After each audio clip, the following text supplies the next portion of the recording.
Anyway, enough So about balls yeah. smacking people in the face. No, I What want else to do hear. you want to talk about? I want to hear another story. You told me one time about a coach Oh man. that flipped his wig. Well, there was a You were, couple of them, but I think you're probably talking about Gabe Kapler, yes, yes. current manager. If I guess current, right? Is there even baseball? I don't know, but the Giants was with the Phillies for a few seasons. Hmm. Fans didn't necessarily take to Mr. Gabe Kapler. Different styles. We'll call it difference of opinion, whatever. That happens. Artistic differences, right? That's a good So way to put Gabe it. Kapler, Gabe Kapler obviously is a manager now. So at some point he went from playing, longtime player, Major League Baseball player, and got his first managerial gig with the Greenville Drive, which is a single A team down in Greenville, South Carolina. Beautiful field modeled after Fenway because they're a Red Sox affiliate, and it's literally the dimensions and the Green Monsters all there. It's a cool spot. And we were a kind of a perennial fan favorite. They used to bring us down there kind of opening weekend every year for a long stretch. And we do usually 2 games back to back, similar to what you said the chicken was there for a couple nights kind of thing. And we get in town. We had a Friday, Saturday show combo all lined up. Our normal routine, we get to the ballpark a few hours early. We get our stuff situated. We had meetings with both of the managers visiting at home. We have meetings with the umpires. I talk to the production team. So we've got video elements. We've got audio elements. We got our PA scripts. We've got their promo team. We've got all this stuff kind of worked out. We've got to figure out the logistics, ins, outs, all that stuff. So it's it's a produced show. It's a lot of choreographed routines and stuff throughout the night, working with players, fans, umpires in the stands, on the field, you name it. Right. Does that sound impressive? I don't know. So I don't know if I could do baseball. So yeah. So anyways, it was a whole bunch of stoof.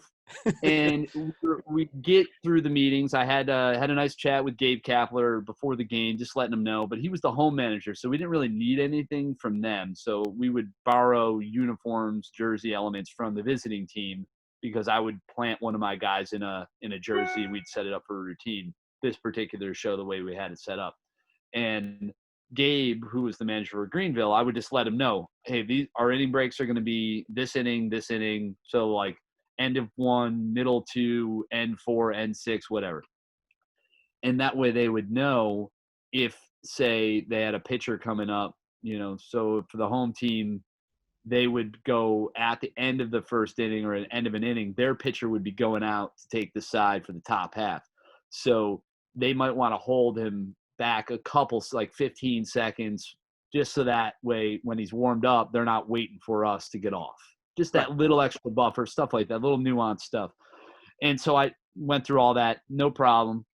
And sure enough, we get into the game. We come out, end of first inning. I set up his whole interaction with the first base coach for the visiting team, which is a classic Reggy bit, one that we've been doing forever.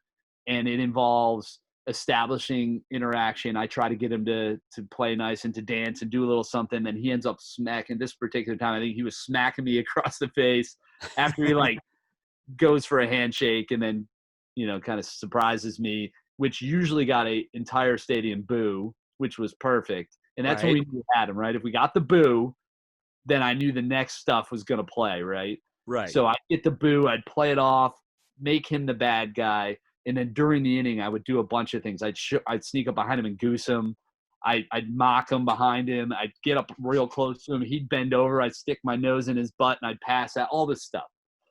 Well, I think we just got done smelling him. So I got a nice good in there, nose deep in the cavern. And then you do a slow fall back, pass out, like, whoo. And I'm laying on my back. The crowd's laughing, but through the laughter, I start to hear something else, which was definitely not. I'm like, that's somebody yelling? And I'm literally laying on my back, looking at the clouds, basically, because I'm like, fur around. Right. I'm like, nope, that was staying in character. That was a mother effer, pretty sure. Yep. Get off the field. Okay, that's definitely. And coming from the dugout basically is the general gist. So I sort of start to stumble up like I normally would, and I glance over, kind of sneaking a peek, and it's Gabe at the top of the steps, like, get the fuck off the field. Just get off. Freaking out. Just go. And I'm like, there literally couldn't be any more of a family environment going on right now. And you were just F-bombing left and right. Yeah. So Classic. I'm like, all right, this is kind of rough because how do you deal with that? So I just get off. I kind of make my way off the field. I don't like just run off because that'd be weird. And people that you don't want to tip the fans off more than you have to. Right. And so I kind of did the thing, and I give a little energy back to the first base coach, and then I get up onto the dugout so I'm off the field because that's really all Gabe cared about. And then I finished the interaction from the top of the field, which this is when talking helps because I got the whole section chanting the guy's number and all this other stuff. And we're just doing that instead, which was something we played around with at times. So inning ends, I go out, I finish the bit. We rest of it, I think we had 2 or 3 routines probably the rest of the game. We finished those plus some crowd work. But we're there the next day, and I'm thinking, all right, well, that didn't go well. Gabe freaked out. The home manager, his team, the team that he's managing for, hired us to come in to perform, to do a job. Like, we got to find a way to talk to this guy so he understands kind of our position, where we're coming from, that we're not just a bunch of idiots out there on the field recklessly doing whatever we feel like, ruining the game. It's not that at all. We're trained, practiced, very polished. We understand the nuances, and had to get essentially permission to do a similar routine the next day if possible and make it all work. So I have a meeting with Gabe Kapler after the game, and it was a little bit awkward at first, as you can imagine. Oh, I'm sure. I just tension in the room, I'm sure. Yeah, I just try to connect with him as a human. So listen, I respect where you're coming from. I get that you've got the game to worry about, you got your players to worry about, but we're also here to do a job. And I'm a professional. I've been doing this a very long time. This is a bit we've done quite often for years. It's one of our fan favorites. It's a staple, and we're not just out there recklessly doing stuff. If you pay attention, you'll notice that we're picking our spots. We do things at very key times, like right when a pitcher takes set, we freeze. If the ball's out of play, we take advantage of those moments. There's a rhythm to it, and you wouldn't notice it if you don't pay attention. But yeah, we're finding those little pockets, and we're very aware of the game. Yeah, the game in and out. Yeah, and that there's moments when you can. Yeah. Like you said, there's moments where you have to actually stand still, and you should. You just freeze and you stop. And then even to the point where my first base coaches, depending on who was traveling with me at the time, if the pitcher, and say there's a guy on first base coach doesn't really do a lot. They'll yell back. Like if the pitcher's coming over a pickoff, they'll take their gloves and their shin guards and stuff. And if there's if the holes, if the ball's in the hole and they get an extra base, they'll tend to tell you, you got two. We didn't try to give a lot of extra bases because that's a little dicey unless it was super obvious. But you'd be yelling back. You'd be taking their stuff. You'd be working as the first base coach. You would actually do the job while out there, plus dealing with this giant purple thing. So they were, trained to do that. And, we took it seriously because you're not trying to screw up while you're out there, of course. And we got to a point where we could talk man to man. And I was like, listen, I get it. I understand where you're coming from. And he was trying to tell me that, hey, I got to tell my pitcher 4 days in advance to mentally prepare for you to be out there. I was like, okay, that might be a little over the top. I'm just throwing it. Might not agree with that one. But Gabe, keep in mind, though, Gabe was just out of the majors. Like probably that was his first spring training where he wasn't a player. Like he went right from being a player, and he was a very intense player, known for that. Mm-hmm. And then went to manage. And here he is having to deal with a talking circus, Muppet, fuzzball that he's like, I just can't relate to that. And he's probably thinking, hey, I can't relate to that, and I have hit rock bottom. Oh my God. And then, but the best part is, so we do that, we kind of talk him off the ledge. We do a routine the next day. It goes fine. I was very conscious of timing and not impeding on it. But then we finish our tour. We're going all over the summer. going to cities and rocking out little towns. And then we roll into Augusta, Georgia Savannah. I think it was Savannah, one of the two. And sure enough, the visiting team, Greenville Drive. And I'm like, I wonder how this is going to go.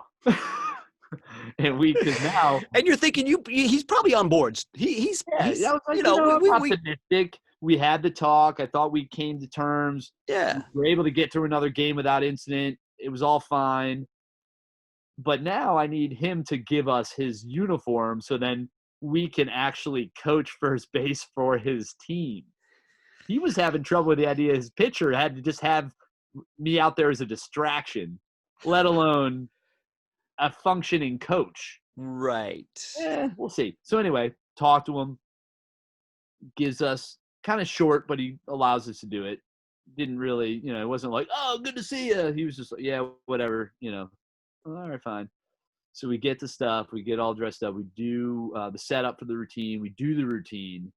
And then we're coming off the field. In this particular version of the one, it was a security bit. So my guy, who was Dave Arthur at the time, is literally in a wife beater with smiley face boxers running off the field because my security wand had detected something in his boxer shorts, and I was determined to get him, which would mean he'd be naked. So the whole routine builds up to that. Like, he gives me his hat and his shoes, then his jersey, then his pants. It's like the big funny punchline.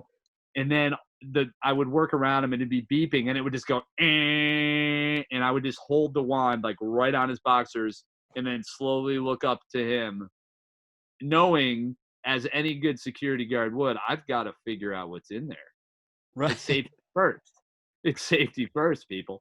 So you create this awkward moment, and then he would run, and I would chase him. And I would chase him into the dugout. And the way the bit ended is I would give it a second, and then I would come out of the dugout swinging the boxers on the wand.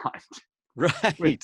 And then walk through the crowd, like over top of people, and the boxers would be hitting people in the face. And it was just a funny bit. But Gabe Kapler was ready for us, screaming. Like, as soon as my assistant got into the dugout, he laid into him, berated him, saying, how can you sleep at night?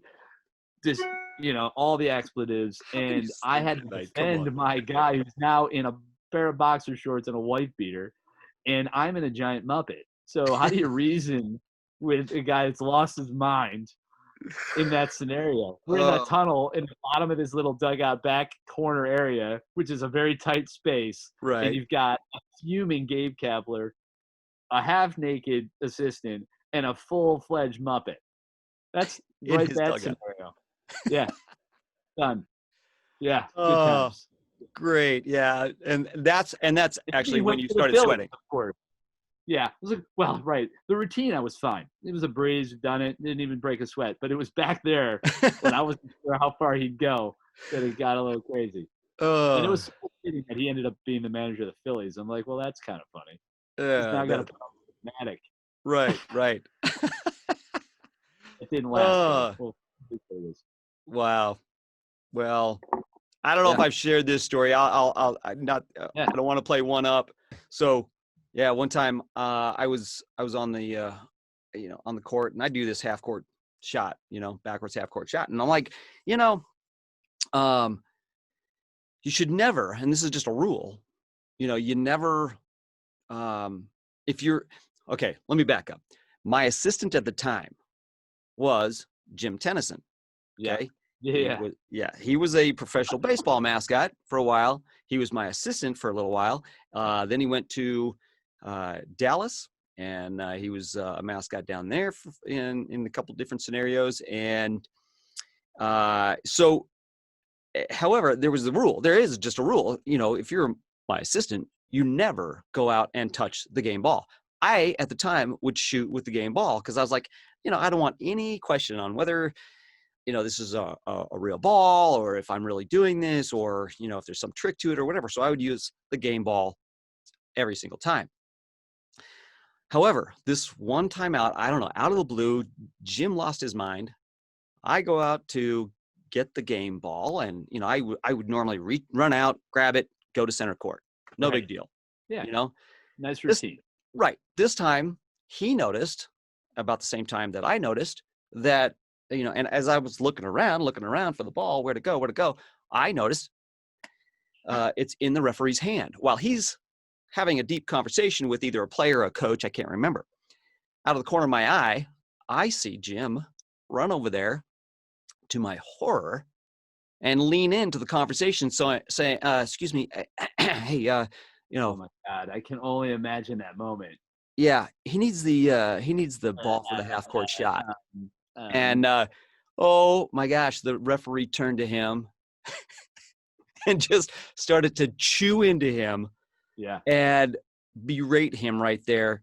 And I'm in horror. I'm standing at at the half court mark, and I'm like, no, this is not happening.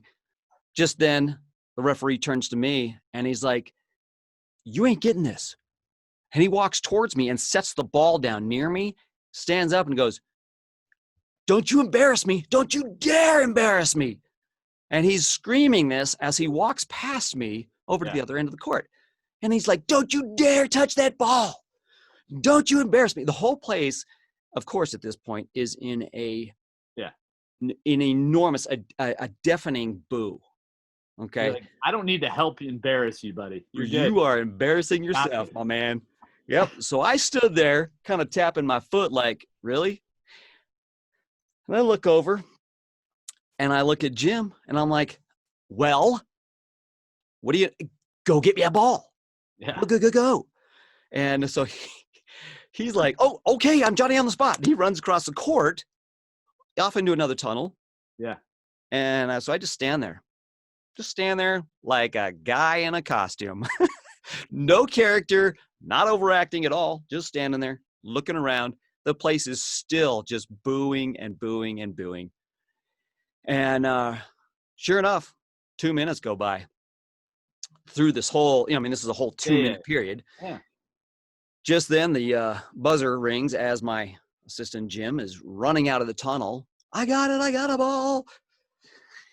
And I'm like, nope, waving him off, cut.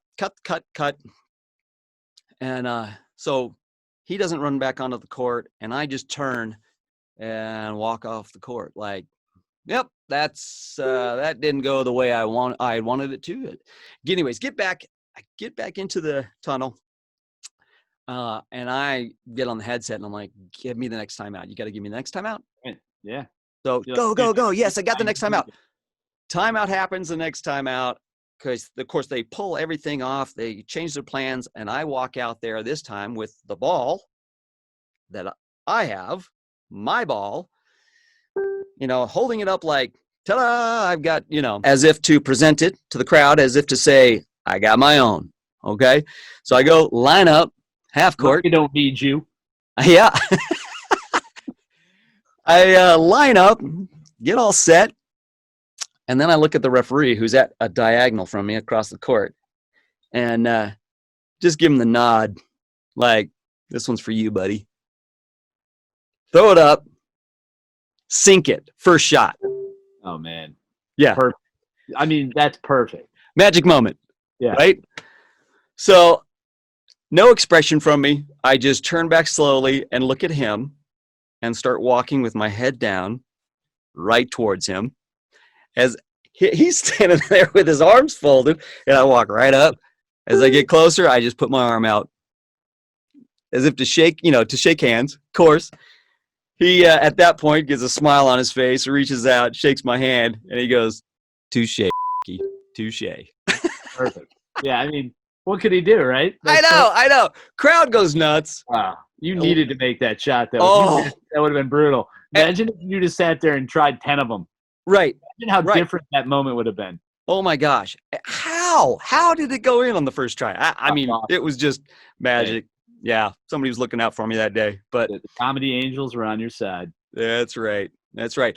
Okay, so we got to move on a little bit here. Reggie, I want to make this point. Reggie is the official, is this true, official mascot for Mascot Hall of Fame. Yeah, so I always consider it. So yes, but I've always considered Reggie to be the official spokes character. I love that. The Mascot Hall of Fame, because all these characters that don't talk need somebody to be able to speak up for them and on their behalf, right? Love it. And Reggie, just the guy, just the purple party dude, to make it happen. Right. So that's right, man. Reggie is the official character for the Mascot Hall of Fame. You got a lot of great characters that are in the Hall of Fame. Well, Reggie is the Hall of Fame. Yes. It's really the Yes. building. So the I love giant that. face, the hand. It's amazing to see that coming down that main street in Whiting. It's such a cool thing. Who would have Mascot thought? Hall. Like, Yeah. Oh yeah. Who amazing. would have thought? Honestly, that character looks amazing, and they built it into the building. And Yeah. you come around the corner, you come down Main Street, and you see the big eyes, you see the hair, you see the floppy things up Right. on top, and Don't forget the giant boogie. yes, and the boogie hanging Right. out there. Yeah, man. Yes, over the building. It's great. And you go inside, and Reggie is actually involved in most of the it's not Yeah, like displays, the interactive exhibits, right? interactive, You've yeah, got the all these exhibits. little things going on. Really is like kind of your virtual tour guide throughout the whole museum, enhancing that experience. And there's a really cool, setup where it shows you how mascots are made. So kind of a simulation how Reggie was made. And then there's like races and t-shirt gun displays and all kinds of cool stuff. And Reggie and my voice are all over that place, which is really trippy. Because at Yeah. one point you can stand in the building and I'm like, oh my God, it's like, okay. I know. I hear me everywhere. Yes. Well, this is a bad dream. Oh, yeah. No, when I was It's there, pretty awesome. actually, it was so fun to put on. Like, one of the exhibits is feel what it feels like to be running around or exerting energy with this weight on. Yeah, And so you put on a weighted jacket, and then you put on a heavier one or whatever yeah, to give a feel of what it's like. yeah. Then you And exercise a little bit, right? You get it going. yeah, ready Yeah, size. Love it. That's it's awesome. such a cool What? thing. It's an awesome thing that evolved. I mean, that when we started that idea, it was really a reaction, tongue-in-cheek reaction to that whole sausage race incident that happened in Milwaukee. I don't know if you remember, but Randall Simon, a player for the Pittsburgh Pirates, was in Milwaukee with the team, and the Milwaukee Brewers have this sausage race. It's one of their promotions. So they've got 4 of these sausages, all with different personalities and characters that they'll throw, at least they used to, interns or fans into to run. And one day, Randall Simon, and you love to see players interact with on-field acts and entertainment, but he didn't realize that when he was going to just take his bat and kind of knock it a bit coming by, that it was going to literally hit this girl in the side of the side of the face. Wood bat, head, typically not a good combination, Right. and ended up being this big incident. So we wrote up this mascot rights rally concept and a mascot bill of rights and all of these things. I even wrote a poem from Reggie to the fans, and we marched on City Hall in Philadelphia. We got a bunch of characters together and just got some press, and it was hilarious. It was fun. And we Heck, did that why for not? 2 years. It was the Where's the Love Mascot Rights March. That song was like big back then, right? Black Eyed Peas. Right. And it was just so much fun. And then that sort of evolved, honestly, into the Mascot Hall of Fame, because we had these 2 really great mascot gatherings that were bringing positive energy towards mascots, their performance, their impact. And from that, the Mascot Hall of Fame was really born.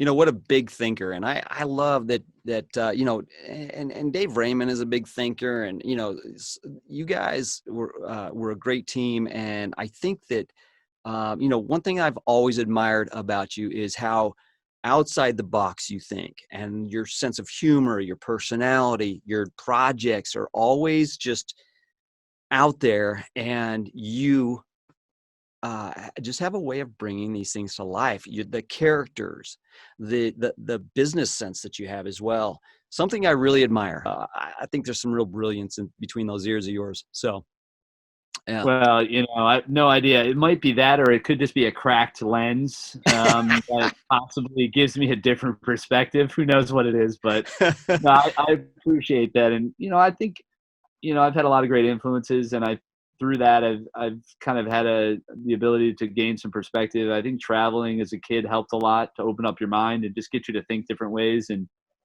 I encourage people to do more of that, right? I think Yeah. perspective's the ultimate gift. And and really not taking yourself too seriously and just having fun, man. Those are the Yeah. 2 rules, right? Have Yeah. fun and Don't screw up.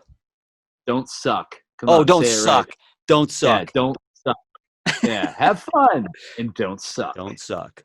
Love it. I There screwed it it up. is. Yeah. Yeah, well, listen, you'll get it. You'll get it. Trying, man. Dude, this is awesome. Another 30 We years. should do this. So many stories, man. I mean, you could talk. I feel like we could talk for weeks, man. Just keep going.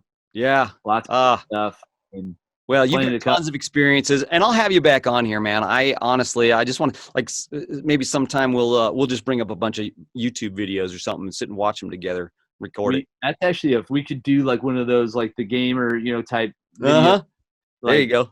commentary style podcast would be really fun. Or like we could do it like Mystery Science Theater. Mystery Science Theater, yeah. Old Mascot clips. That's a great idea. Are we doing that? We're doing that. Yeah, that's doing happening. that. Cool. Okay. And dude, how you making out through all this insanity, right? I saw you painted your house the other day. That was cool. Yeah, that's the point I'm at. I'm bored and I'm at my wit's end, I guess. Hey, why not paint the roof? So yeah, that was awesome. And I liked it was smart call to go with the wife. Yes. You know what I'm saying? You can feel It that. was Yeah. awesome. I thought it was great. It looked great. Yeah, and so if for the listeners out there, I painted my roof and it says, "Need cut, send barber." Yeah. Okay, so yesterday we're downstairs hanging out, and there's a doorbell rings. My wife runs upstairs. She comes back. She says, "Tell me."